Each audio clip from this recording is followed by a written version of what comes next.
I actually have a tremendous amount of respect for people who are willing to traverse miles through desert, dozens or hundreds or thousands of miles, because the dream of America is so incredible.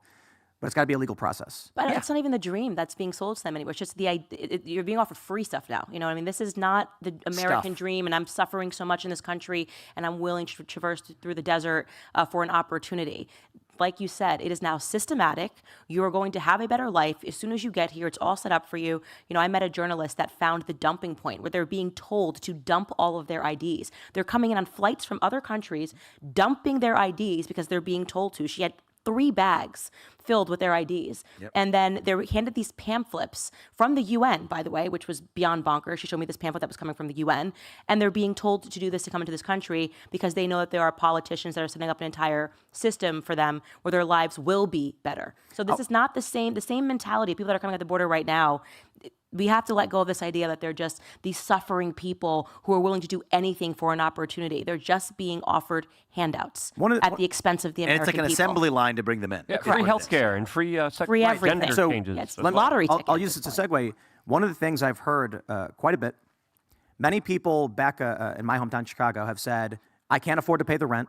My groceries are too expensive. We just went to Hy-Vee grocery store out here. It was great. But it was expensive. I mean, I got 3 things of salami. I always love buying salami and cheese dip.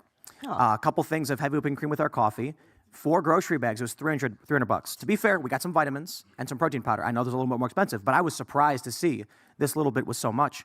And I hear people say, why are, in Chicago particularly, when I went and visited home, they're paying these people rent, they're putting them in hotels, they're giving them our schools, they're getting a free pass from our tax dollars, and I can't afford to pay rent. Right. I can't afford to survive. So part of the immigration issue that many people are feeling is the economic hit they're taking.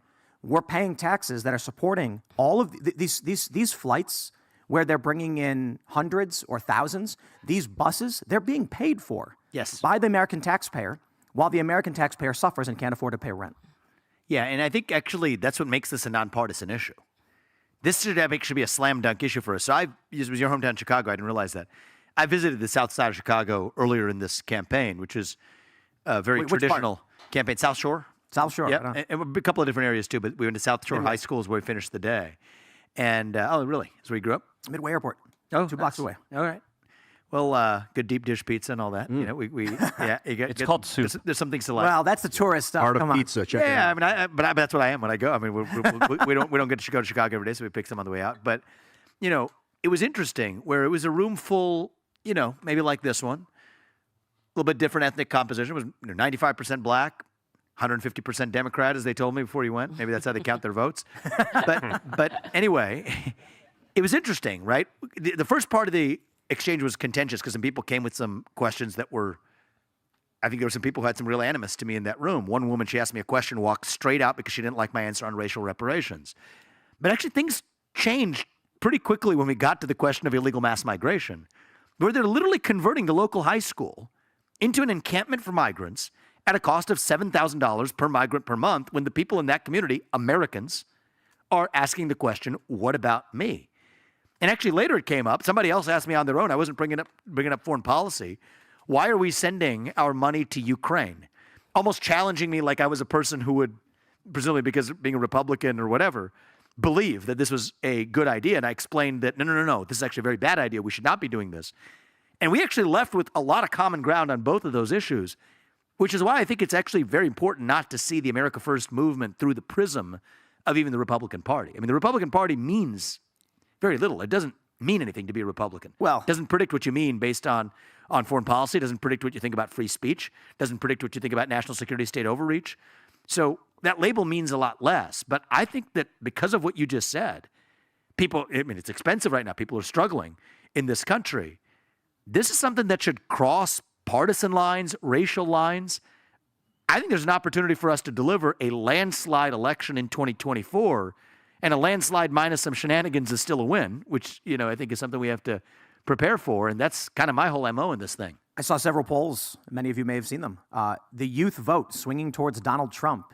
That's pretty shocking. But I have to imagine if, from where I grew up in Chicago, I've got my relatives talking about, they're talking about building physical encampments, taking a whole area in the South Side and building a camp from scratch. I remember when I was 16, I got my first paycheck. Doesn't everybody remember that? And you're like, I was supposed to get paid, $8 an hour. I worked X amount of hours. And then you look at your check and you're like, where's my money? And then all the older guys laugh and they were like, look at the tax section. It's called theft. Now imagine, that's right. Now imagine 16, 17, 18-year-old kids working their first job or whatever, get that first paycheck. They see how much money is taken from them, from their hard labor. They work their fingers to the bone. And then at the same time, on the news, your tax dollars, $7,000 per person per month. We're talking about $84,000 a year for free to people who are not from this country, who have not worked for this country.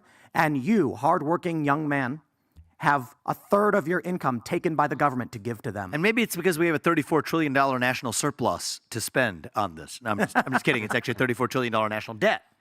We're already in the hole. And so, anyway, I do think that the silver lining in this is that the more we kind of talk about this through classical Republican versus Democrat, fire Biden kind of mentality stuff, which is super boring and not the right way to look at this election, I think the more we're going to fall into the trap of getting another 50.1 election where we're playing tug of war and MSNBC's trotting out the winner 6 days after the ballots are cast. That's not the direction we need to go.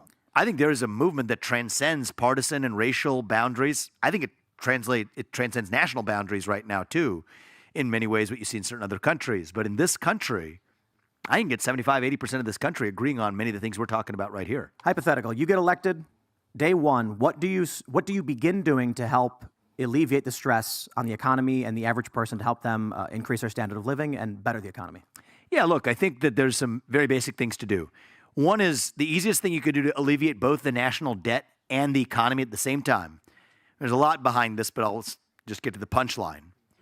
Get the oil and natural gas out from underneath our ground. We know how to do that. Sell it and buy down about $8 trillion of our national debt. That takes us from 34 to 26. Next, end this, in a lot of the foreign wars in Ukraine, elsewhere, that's another $7 trillion of our national debt. Now our national debt problem, $7 trillion was due to Iraq and Afghanistan, and I don't want to be on the track to do the same thing. And then initiate a mass firing, not a chisel, but a chainsaw-style firing. Afuera. Of 75% of federal bureaucrats. Start that on day one. That is, of every 4 people there, 3 of them will be gone. Definitely by the end of the first term, and preferably sooner. And problem is, when you got a bunch of those people showing up to work who should have never had that job in the first place, they start finding new things to do. A lot of them is writing regulations that Congress never authorized, which is acting like the wet blanket on the economy. And my first action as it relates to the regulatory state is, any law that Congress didn't actually pass or specifically instruct an agency to write a regulation for, it's my view and the current Supreme Court's view that it's unconstitutional. Rescind all of them and state on day one we're stopping enforcement of those regulations and view them as null and void. That grows this economy. It increases the supply of housing. Think about housing. We have land use restrictions. We have EPA restrictions that are limiting new housing construction. Increase the supply, brings down the cost, grows the economy. Energy, unlock the supply of oil, natural gas, coal, nuclear energy. Increase the supply, bring down the cost, grows the economy. Stop paying people more money to stay at home instead of to go to work. Increase the supply of labor. Most small businesses, the hardest thing they find right now to expand is to hire new people to fill those roles. So even before I get to reform of the Federal Reserve, which is a favorite topic of mine, that's not a day one item. Just literally day one. These are the kind of steps we can put into motion. And yes, I think we get back to 4% GDP growth, possibly 5% GDP growth. It could be even by the end of my first magnitude. term. We might land magnitudes of growth because what we're going to do is transform into a hydrogen-based fuel economy. Here we go. They figured out at Rice University how to. He's not wrong. Yeah, they take what's called. That is interesting. You needed to hear that. They use this, But he's not, but I think that they figured out how to make it profitable to make hydrogen, essentially. This has been the entire time. It's like it costs too much money to make the fuel. They figured out you take any carbon trash, you hit it with a laser called flash joule heating, 7,000 degrees for 0.1 milliseconds. And it turns it into, you can get hydrogen and graphene as a byproduct, which you can use as a building material to build houses, build roads, to enforce your roads by making them 3 times stronger. It's 200 times stronger than steel by weight, this material, pure carbon. And for every kilogram of hydrogen you produce with this process, you get about $4.50 of graphene. And Now, then we can sell the graphene. You can also take the oil that this would displace. Technically, a hydrogen economy might displace the oil. You can turn the oil into graphene, so we can keep pumping it, and we can keep selling it. Now, as esoteric as that may be for many people, the core fans of the show have heard it a million times. Is that right? I think the actual simple message, though, is innovation in the energy sector. Yes. Beyond just oil. It could be hydrogen. It could be fusion. I mean, there's big breakthroughs Both. there. Nuclear energy. You can pump the hydrogen through the natural gas lines of the planet. So we've already got an infrastructure. The guy's name is James Tour at Rice University. I'll put you in touch with if you want to go. I would love to learn more. You were going to say something? No, I was just going to talk about nuclear energy in terms of one of the main obstacles to this. And this, I think, to the extent that this involves actually what exactly laser accomplishes, but is it sort of splitting of the nucleus? It's electricity. Oh, what do you? I think that it would or would not fall within the NRC's ambit, the Nuclear Regulatory Commission. No, it's not nuclear. Yeah, This okay. process. It's physical breakdown. Just physical breakdown. Got it.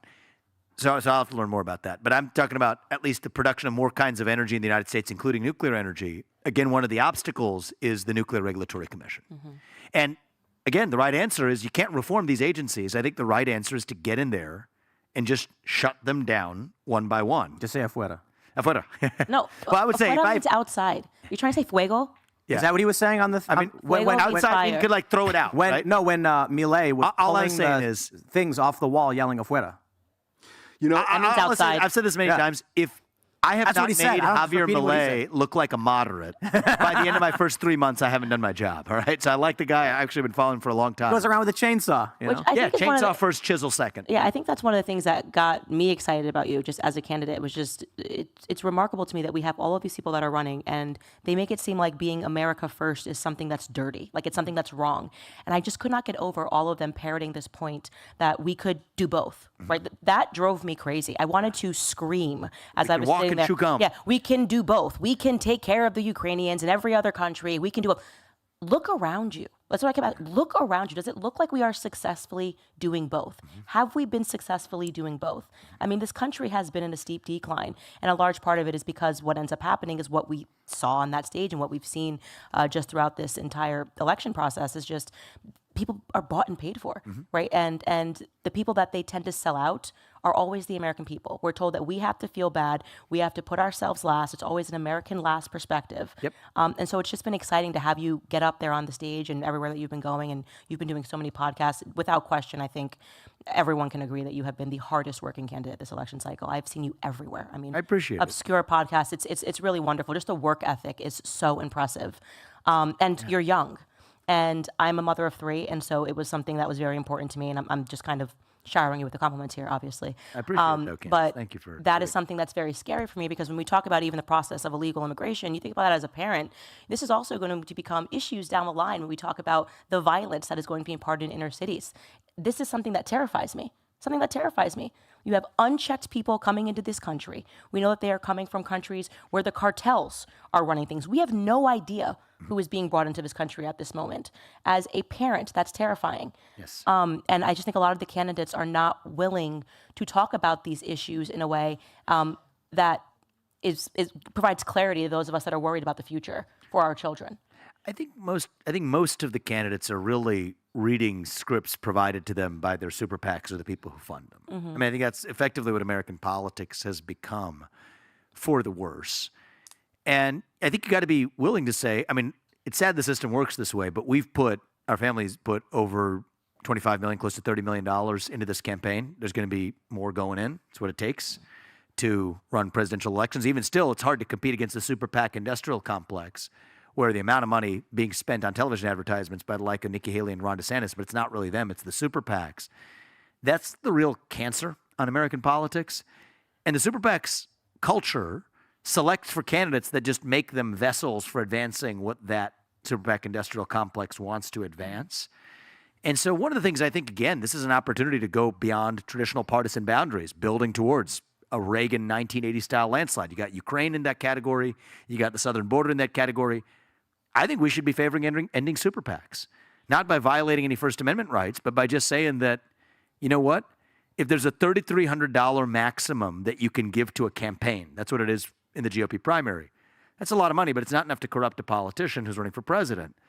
That if there's a super PAC that's donating to presidential candidates, if you're donating to that super PAC, you should also be capped out at $3,300 per person. I don't think that that's too much to ask. This used to be a left-wing idea, actually. I think that right now we're at a place where the Republican Party absolutely can and should embrace it. I think it'll be wildly popular, and again, part of building towards an 80+% electoral majority, minus some shenanigans, is still a decisive landslide victory.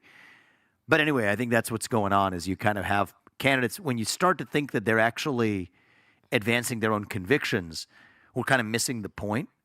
They're vessels for advancing what the donors really want to wield them to actually stand for. There's this issue in Iowa right now, actually, which is super interesting. I was actually at an event at the state capitol earlier today. It sounds like an esoteric issue maybe, but it's not really because it affects every American. Is they're building a carbon dioxide capture pipeline across this state that we're in right now. So they make a lot of ethanol in the state. They say capture carbon dioxide, build a pipeline across the state, and then bury it in the ground in North Dakota. Why? No one really knows why, other than the fact that our federal government's providing subsidies in the name of fighting climate change because carbon dioxide is a bad actor. It doesn't make any sense. Carbon dioxide is plant food.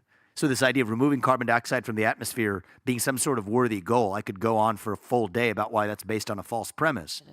But we're using our own taxpayer money to pay people in the state. There's a couple of businesses, that are now using eminent domain to seize the land of farmers here, or rights to use their land, when most Iowa farmers who I've met do not like that being built across their backyard. So I could go a little bit longer on this, but the point I'm bringing it up is not a single other Republican candidate, not a single one, has expressed opposition to this carbon capture pipeline.